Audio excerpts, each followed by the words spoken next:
late 1980s and early 90s, a serial rapist is on the loose on the streets of suburban Toronto. The rapist soon takes a partner. This guy was good-looking, and he was charming in a way that she wasn't used to. Together, they kidnap, assault, and murder as a couple. It was the worst-case scenario of two personalities coming together and creating this tremendous storm of death and devastation. Their victims of choice are innocent young women and girls. Tell me I'm the king of kings. You're the king of kings. Including the younger sister of one of the killers. She was able to find space in her brain to make all of that okay. When they are finally apprehended and their identities revealed, the public is in disbelief. It's all recorded on video.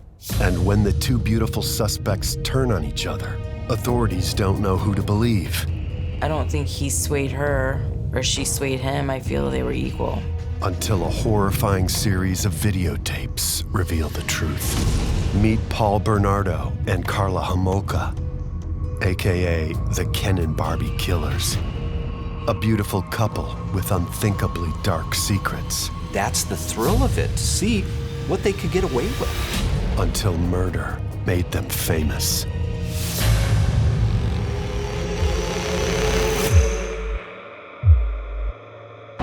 In 1993, the arrest and crimes of Paul Bernardo and KARLA HOMOLKA not only made news in their home country of Canada, but also throughout the United States. Because of their blonde good looks, Paul Bernardo and KARLA HOMOLKA were dubbed the Ken and Barbie Killers by the media. The crimes of Bernardo and Homolka influenced episodes of a number of TV series. The case inspired the 2006 film KARLA, which featured Orange is the New Black actress Laura Prepon in the role of KARLA HOMOLKA. But how did this seemingly normal couple end up as arguably the most infamous serial killers in Canadian history?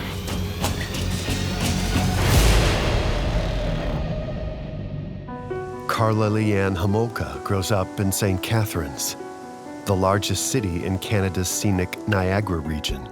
She is the eldest daughter of 3 beautiful blonde girls. Her mother, Dorothy, works at a hospital, while her father, Carol, is a Czech immigrant working as a traveling salesman to make ends meet. She had a regular family unit, mother, father, siblings, decent house. She had a normal childhood in all respects. From a young age, KARLA has a very strong, defiant personality. According to a book by Stephen Williams, KARLA's parents allowed her to drink when she was young, and she was disrespectful to her father, who still spoke with an accent. KARLA! Screw off. Come on, guys. KARLA has a love of animals, and in 1986, during the 10th grade, she gets a job working part-time at a pet center. She loves making her own money and the freedom that affords her. When KARLA was in 11th grade, her boyfriend and his family moved to Kansas. So KARLA bought a plane ticket and took 2 weeks off so she could be with him. And it was during this time that she lost her virginity. KARLA HOMOLKA wanted to marry a rich man and have the house and have the rock on her finger and all that. She was in a group of friends that all wanted the same thing, and they were all competing to see who could do it first. This group that they formed, they called the Exclusive Diamond Club. Growing up, she was always into the dark side. She was always, into, being the bad girl of her little clique. The things that I have read relating to KARLA's childhood describe it as quote-unquote normal. Pretty normal. She did okay in school. She had good friends. KARLA is pretty and popular. In 1987, one of her best friends, who is also in the exclusive Diamond clique, gets a job working at the same pet center where KARLA works. And they got the opportunity to go to a pet convention in Toronto, and they jumped at the chance. After a long day at the pet convention, the girls decide to have dinner at the hotel's restaurant. Fatefully, 2 young men walk in, including 6-foot-tall, good-looking Paul Bernardo. While she is out one night with friends, she runs into and meets Paul Bernardo. I'm KARLA. Hi, KARLA. I'm Paul. And even her friends at the time described it as sort of this instant kismet, love at first sight, sort of magnets drawn together. What are you girls doing here? We're in town for the pet convention. Oh, you're visiting? Yeah, we're staying here at the hotel. Karla noticed immediately that this guy was good-looking and he was charming in a way that she wasn't used to. And he quickly swept her off her feet. It doesn't take long for Karla and Paul to realize they have a lot in common. Karla and Debbie invite Paul and his friend up to their room. These two found each other, and look out, after that. I mean, they were just hell-bent, once they found each other. There was something in that moment or in the evening where those two figured out, oh, hey, I may have found somebody who operates the way that I do. And the way they figured it out may have been by having this sexual encounter where they force other people to be voyeurs, whether they want to be or not, which I think is sort of a harbinger of things to come. Karla and Paul's obsession with each other quickly intensifies. Paul charmed Karla right off the bat, sending her flowers and such, and she responded by sending him letters and notes declaring her affection. Karla brings Paul to her home to meet her parents for the first time, and they try and sneak away to have sex in her bedroom. Karla's already prepared with handcuffs in the room. Put these on me.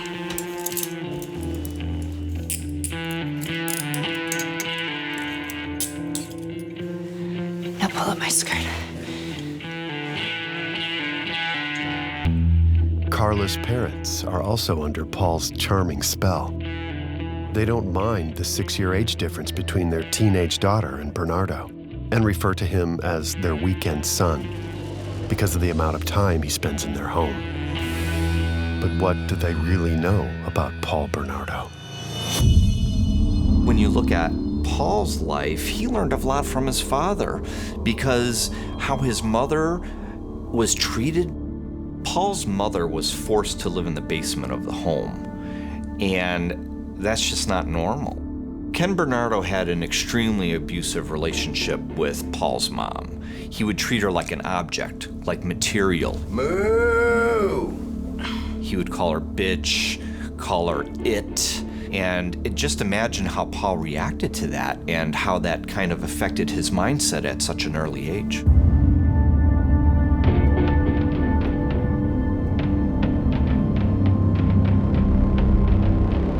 When Ken Bernardo wasn't molesting his own daughter or sneaking down into the basement to have sex with his wife, who he called it, he was peeping in the neighbor girl's window, and he got caught doing it.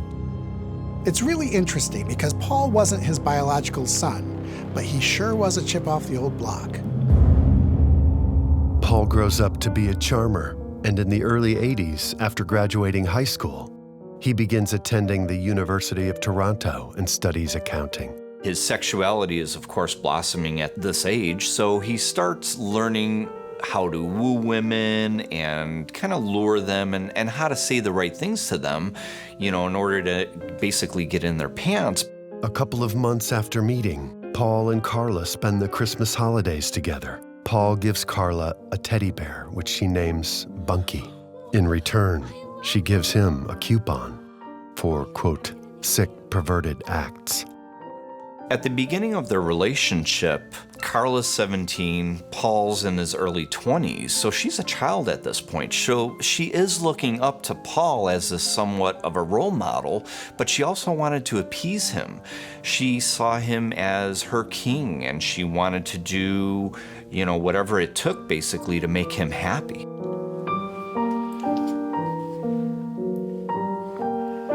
In a short amount of time, Karla became so intimately involved with Paul that she nicknamed his penis Snuffles.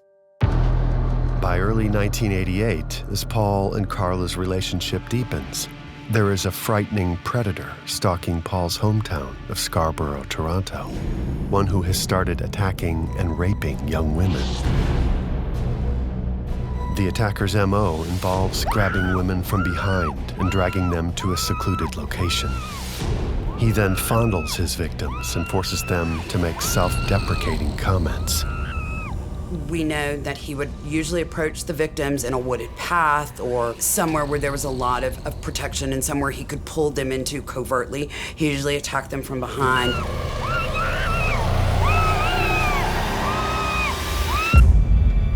no one knows the identity of the rapist terrorizing the community. FBI profiler Greg McCrary is called in to assist local authorities. When I initially got involved in 1988, I went up to Toronto. What was going on? These women were being assaulted when they got off a bus. They would be approached from behind by a male, grabbed, pulled off the street, and then sexually assaulted. Those rapes were increasing in violence as time went on. By mid-1989, the number of rapes has reached double digits. On August 15th of that year, the rapist claims yet another victim. This was about rage. It wasn't about sex or feeling good or connecting with another human being. This was about finding a human being and punishing them for existing. He was verbally humiliating, using all sorts of derogatory terms. You whore. Then he was telling him, tell me you love me, tell me I'm great. The physical violence was escalating up to the point of these victims, some of them needing professional medical attention, hospitalization from the beatings that he was inflicting. He did everything he could possibly do to keep the victim from seeing his face. And he was adamant about them not looking, although at least one victim got a pretty good look at him. As tips come in, police continue to investigate the rapes. Meanwhile, in the same town of Scarborough, Paul Bernardo is carrying on a long-distance relationship with girlfriend KARLA HOMOLKA. After dating for almost 2 years, Paul proposes to KARLA at Niagara Falls in December 1989. Months pass, and in May 1990, amid pressure from the community, a computer-generated composite sketch of the rapist is released. One victim did get a pretty good look, and they did draw a composite. A $150,000 reward is offered for information leading to his capture. For so many of us who watch crime shows and those kinds of things, we look at some of these sketches and we're like, really? No, that doesn't look like anybody. This is not one of those sketches. And many people come forward and they point the finger at Paul, saying it definitely resembles him. As the hunt for the Scarborough rapist continues, Paul grows increasingly close to KARLA HOMOLKA's family, even moving into their home. KARLA is obsessed with Paul and calls him her king, while he is obsessed with teenage girls, like KARLA's younger sister, Tammy. So as their relationship grows, Paul tells KARLA that he's interested in having a virgin and he wants to have sex with a virgin. So first thought in KARLA's mind is her sister Tammy, who is a virgin. Summer 1990, the Homolka family invites friends to a pool party. Are you ready?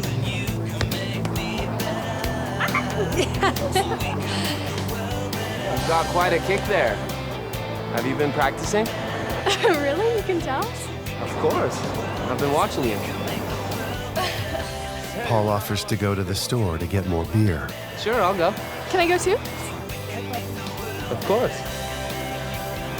He takes Tammy along with him.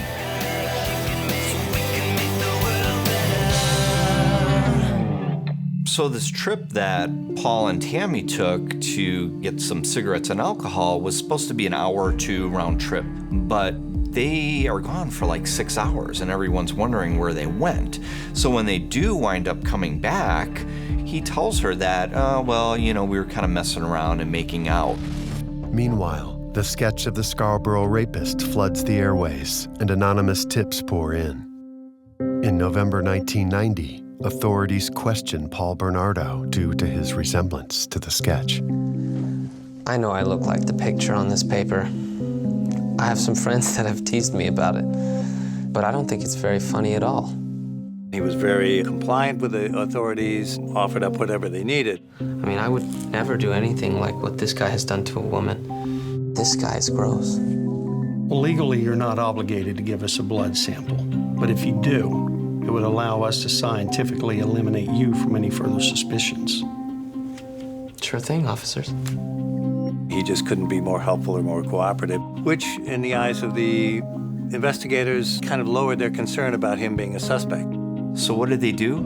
They let him walk out, a free man. I don't know that we could even wrap our brains around what that would feel like, that level of power of, this is the ultimate authority in our society, and I've convinced them that I didn't do something, I actually did. So it is going to create a sense of, there's no reason for me to not do this. They're never going to figure it out. Apparently in the clear, Paul resumes his life and intensifies his focus on Karla's sister, Tammy. Hey, what are you doing out here? Just trying to get a good look at your sister. Paul was putting pressure on Karla. I want to have sex with Tammy. Karla initially was resisting. No, she doesn't want to have sex with you. It's not going to happen. No, you're going to make it happen. We're going to do this. Karla is willing to do anything to please her so-called king. I want your sister. She concocts a scheme to drug her sister so that Paul can take advantage of her. During the 1990 holiday season, the Homolka family has many reasons to be merry.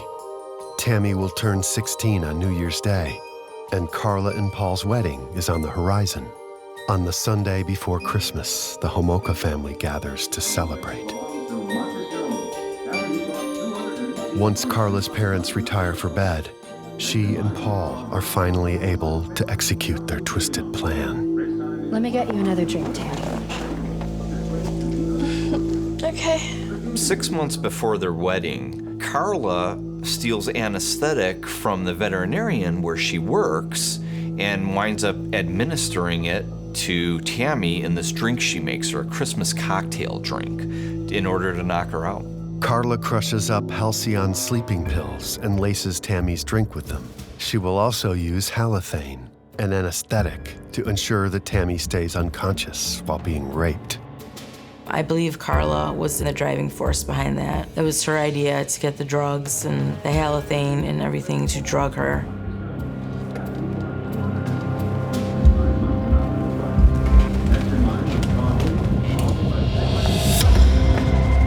So Karla and Paul, taking advantage of the most advanced technology available at the time by videotaping, allowed them sort of two things at once. They would get the memento, the token from the crime, but then they could also relive the crime in real time. They didn't have to rely on the fantasy of memory. They had Memorex.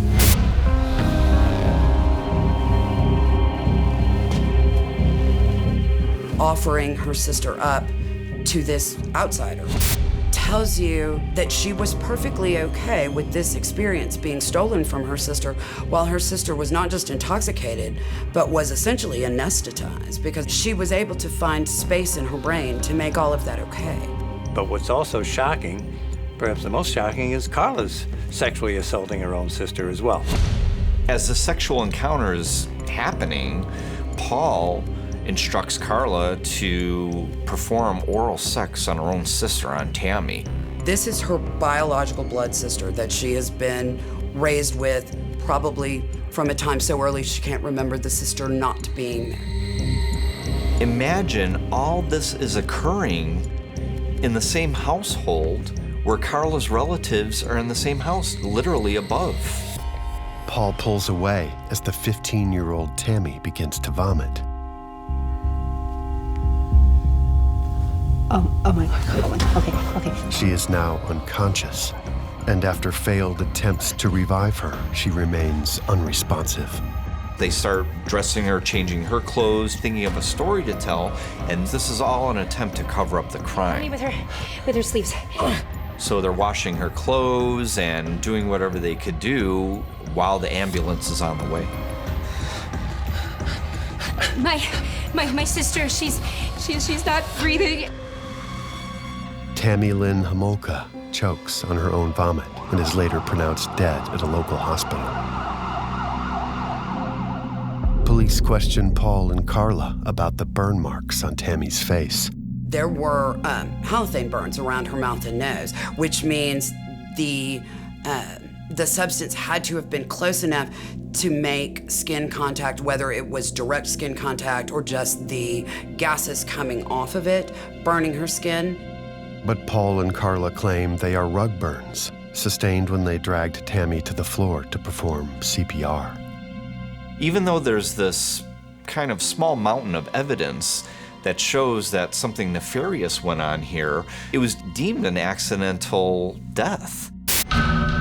Incredibly, the death of her own sister doesn't deter Karla from continuing to feed Paul's fantasies about Tammy. I love it when you had Tammy.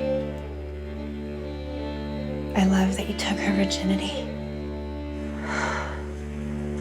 It is my mission in life to make you feel good.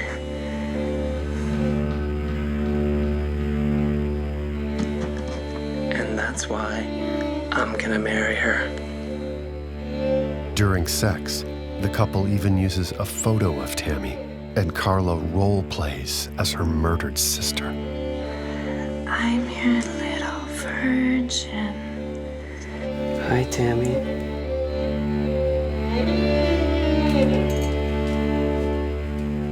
You'd think that the death of Karla's sister would be enough for Karla and Paul, but it wasn't. It just amped things up. And that's the problem with fantasy. Fantasy doesn't know when to stop. December 1990. KARLA HOMOLKA and her fiancé, Paul Bernardo, have drugged and raped Karla's 15-year-old sister, Tammy, inadvertently killing her in the process. The death is ruled accidental by investigators, and Karla's parents have no reason to believe otherwise. Karla and Paul soon move out of Karla's parents' home and into a house of their own. In spite of Tammy's death, Paul's perverse appetite for young girls persists, and Karla assists him in his search for new victims. Paul was adamant and very, very interested in much younger girls. One afternoon, Karla invites an acquaintance to her home. The 15-year-old teenager has no idea she's about to be drugged by Karla and offered up to Paul as a gift. This is so good. It didn't take too many of those drinks for Jane Doe to be passed out on the floor. Karla called Paul and told him to come over right away because she had a surprise for him.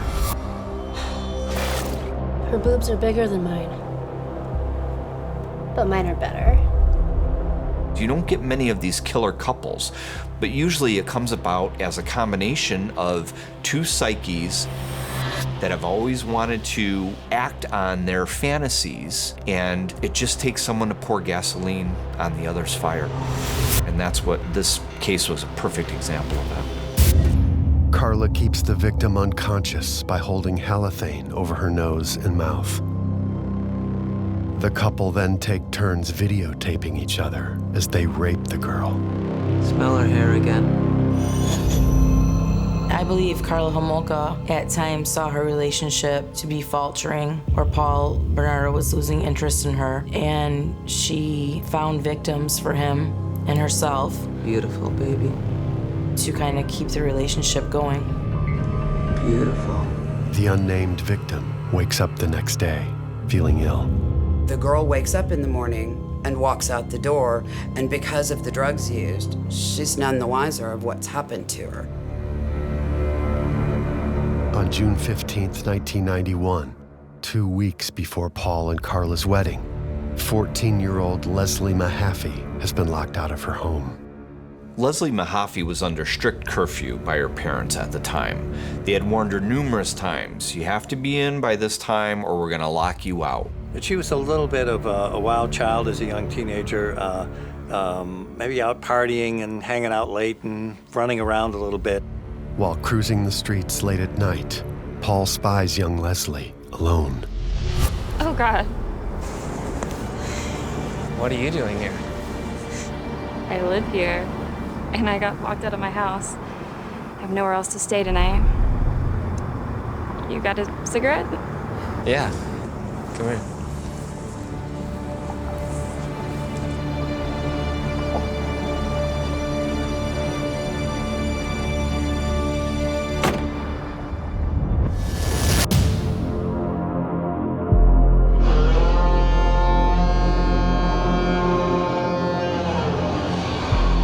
Take your blouse off.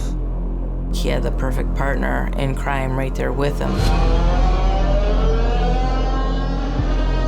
Karla saw that Paul had brought a girl home and was about to have his way with her, and she just went back to bed. What's your name? Leslie.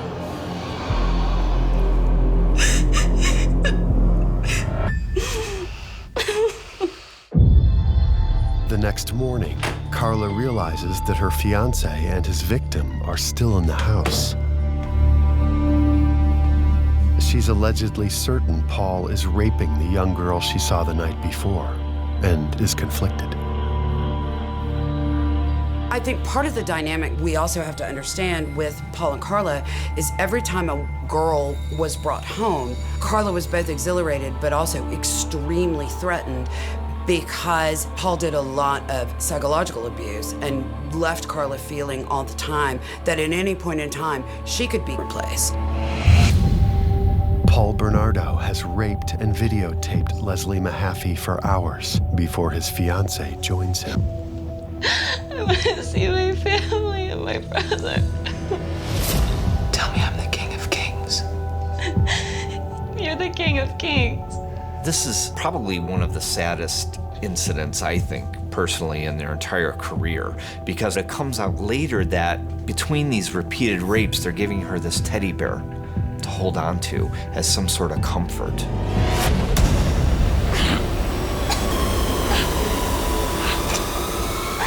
After nearly 24 hours of horrific abuse, Paul strangles Leslie with an electrical cord.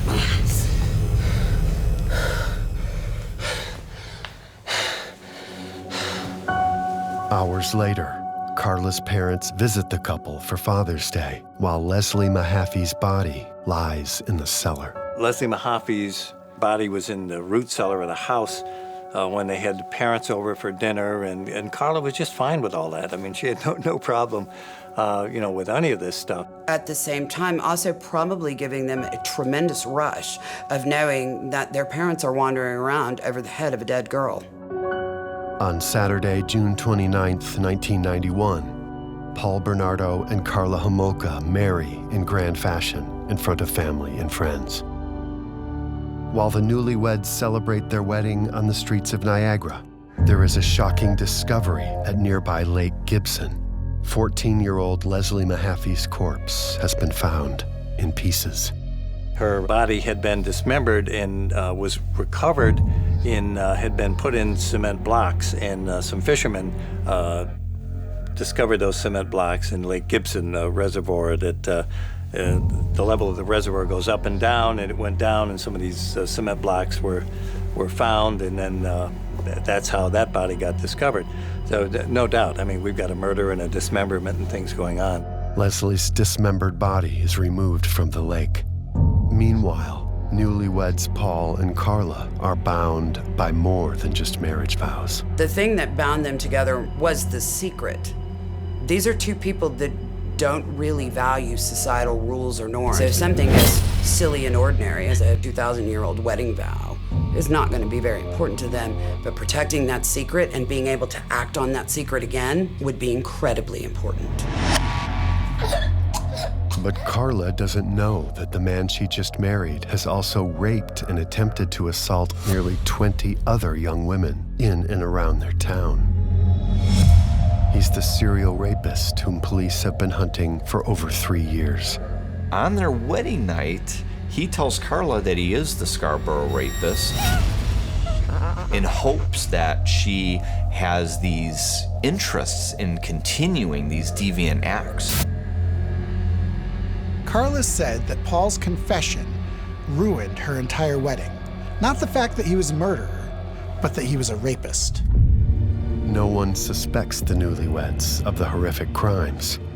As their one-year anniversary approaches, Karla and Paul decide it's time to take another sex slave. They put their plan into action on April 16th, 1992, before the long Easter weekend. Paul convinces Karla to go with him on one of these excursions to find a victim, and they come across Kristen French. Kristen French was a 15-year-old Catholic schoolgirl who was walking home from school. Directions. We're a little lost. Yeah. Thank you. Yeah, sure. Where are you heading? So we're going to my mom's. No, it's okay. So we're Shut your mouth, or I will slit your throat. Get in.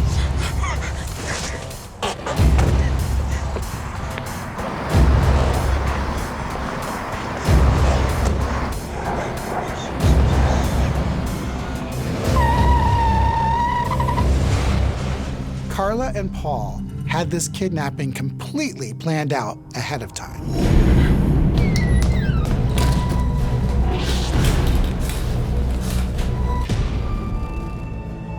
Karla Homolka and Paul Bernardo served their teenage captive what could be one of her last meals. Tell me you want me to be happy, so maybe you can go home later.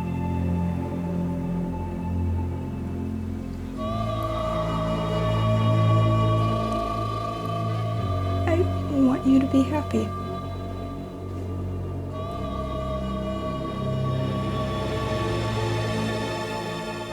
After kidnapping Kristen French, Karla and Paul both rape her and assault her.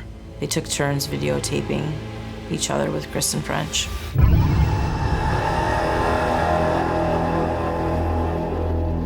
They basically keep her for 3 days, and over the course of 3 days, they rape her, they abuse her, they torture her, he sodomizes her. Kristen's abduction has not gone unnoticed. There were eyewitnesses to the abduction of Kristen French. It was described as 2 offenders. Shut your mouth. Kristen's parents agonize over their missing daughter as police investigate her disappearance. We found this shoe nearby at a church. Is this Kristen's?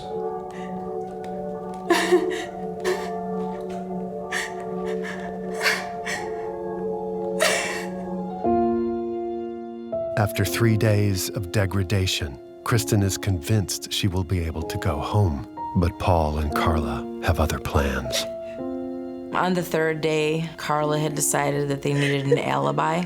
She said that she didn't suggest that Kristen be killed, but she knew that she had to be killed. Karla will later say that Paul strangled Kristen while she watched. But Paul will claim that Karla beat their young victim with a rubber mallet and strangled her with a noose that was tied to a storage trunk. They left her body on the bedroom floor and went to have Easter dinner at her parents' house. With Easter celebrations over, Karla and Paul decide what to do with Kristen's body. They disposed of her naked body. They just dumped it in a ditch.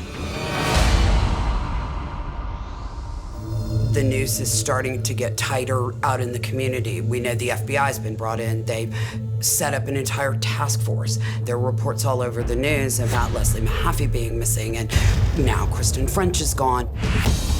Paul and Karla are seemingly getting away with murder.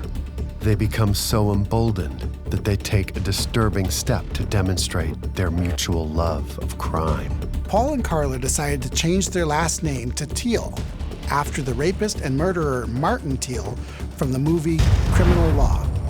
And Paul decided to change his middle name to Jason after the Friday the 13th killer. They continue to keep up the appearance of the perfect couple, but according to Karla, Paul physically abuses her. In January 1993, Paul horrifically beats Karla with a flashlight, leaving her with 2 black eyes. And that was what gave us the break in the case, is when he had beaten Karla. Domestic violence is something that we need to keep an eye out for when we're developing suspects. He might have a history of doing this. Double black eye, broken ribs, swollen, bruised body. And it was bad enough that for the first time she had to go seek medical attention. And when she arrived at the hospital, she told them that Paul had done that, and then went on to start telling them a bit more about what Paul had done. Karla is hospitalized and files assault charges against Paul. Since DNA evidence is a relatively new science, the DNA Paul submitted over 2 years previously as a suspect in the Scarborough rapes is finally tested. It positively identifies Paul as the sexual predator police have been hunting for years. And then the whole thing clicked. Everything just, boom, the lights come on. It's the holy moment, you know. I mean, you just realize, oh my God, it all becomes clear now what's going on. When the DNA results come back proving that Paul was a Scarborough rapist, Karla finally realizes, okay, the time has come for me to tell my side of the story, because of course, you know, there's no honor amongst thieves. Police interview Karla for 5 hours.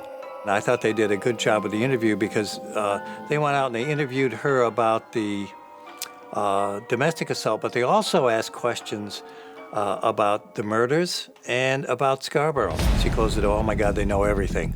And then then the panic set in on her part that they knew about the Scarborough rapes, they knew about the murders, and it wasn't just a domestic violence interview that they were doing.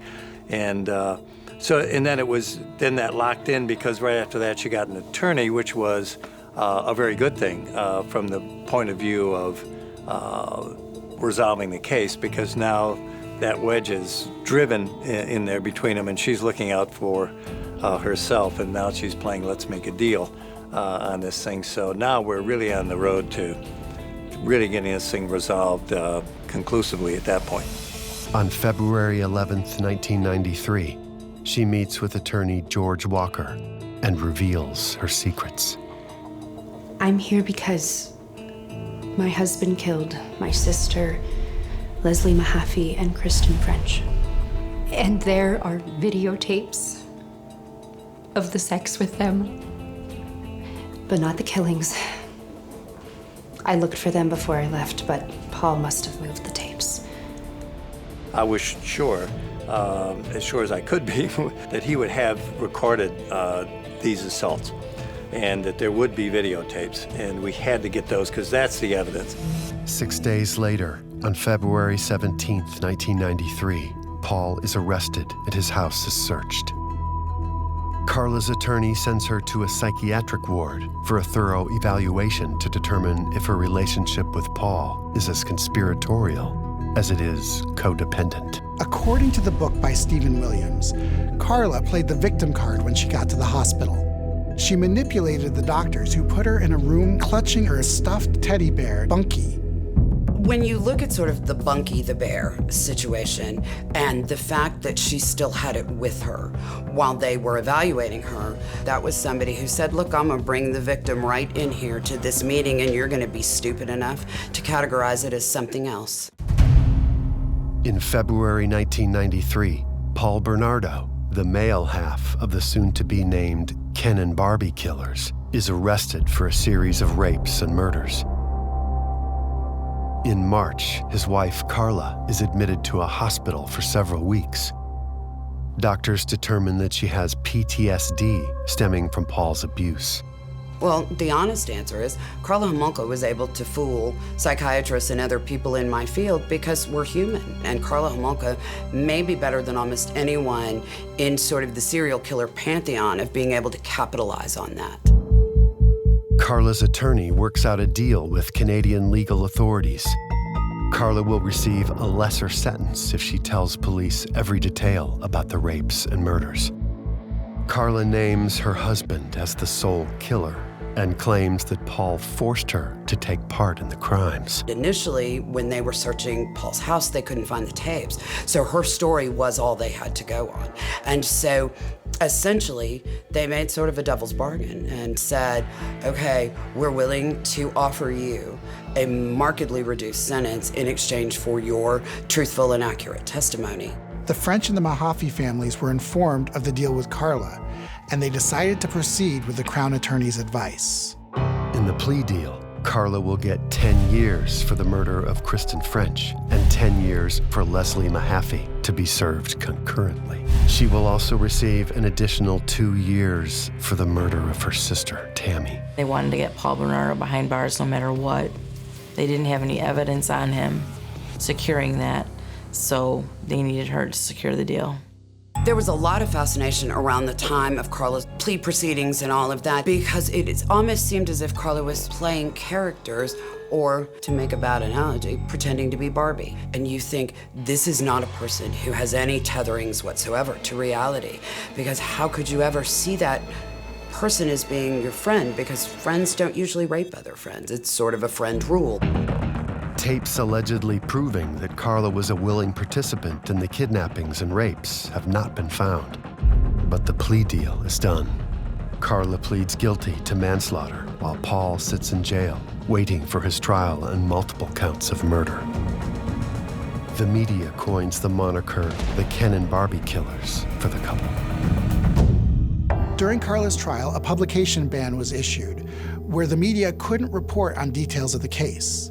The media protested it, and information about the case leaked in from the United States where the ban couldn't be enforced. Karla begins serving her 12-year sentence at the Kingston Prison for Women. She files for divorce from Paul. Later, she is transferred to Joliet Institution, a medium security facility. Some people have referred to it as Club Fed and prison picnics, and there's pictures from her stay in prison that she's suntanning and going on swing sets, and it just kind of looked like a party, so to speak. Paul Bernardo's trial begins in May of 1995. It is one of the most anticipated criminal cases in Canadian history. The statements that Karla gives police incriminate Paul, but new evidence surfaces which will implicate Karla, namely the missing videotapes of their victims. Paul had written a note to his attorney and telling him exactly where to find these tapes, and so the attorney went in and, following Paul's instructions, was able to locate the videotapes and keep them. These tapes feature the sexual assaults of Kristen French, Leslie Mahaffey, and Karla's sister, Tammy, all showing Karla's willingness to participate in the crimes. What Karla participated in privately had not been known publicly until now. When the videotapes come out, it did change dramatically how Karla was seen by the community at large, how Karla was seen initially even by her family. Clearly, KARLA HOMOLKA was no victim and lied to police about her involvement. But it's too late. Prior to the tape's discovery, Karla was given a plea deal. And when the court doesn't challenge it, her fellow Canadians are furious. Where I believe in the States, that would have killed the deal. That would have been it. Apparently, that is not the case in Canada. Paul Bernardo is convicted of first-degree murder, kidnapping, forcible confinement, and aggravated sexual assault. He is later convicted of manslaughter in the death of Tammy Homolka. For his crimes, Paul receives a life sentence. Many believe that Karla should have been imprisoned for life as well. But after just 12 years behind bars, she is released. She marries her attorney's brother, has 3 children, and attempts to fade into obscurity. Social media groups, however, monitor KARLA HOMOLKA's whereabouts since her release. KARLA HOMOLKA was released from prison after 12 years and is walking the streets, is free to walk the streets, and that is just like Charles Manson or Ted Bundy walking the streets with you or me. She's a vicious killer. You're not supposed to be able to do those things and get away with it. And so when we perceive that somebody has, they don't escape that. They can't move through society without people recognizing them, without people recoiling from them. I think the fact that Karla got off with such a simple plea deal and she's free, while Paul is still behind bars, speaks volumes to how we look at male and female criminals. It's not fair to the victims, it's not fair to the victim's family. She should be locked up and not be free in society. To me, that's not justice.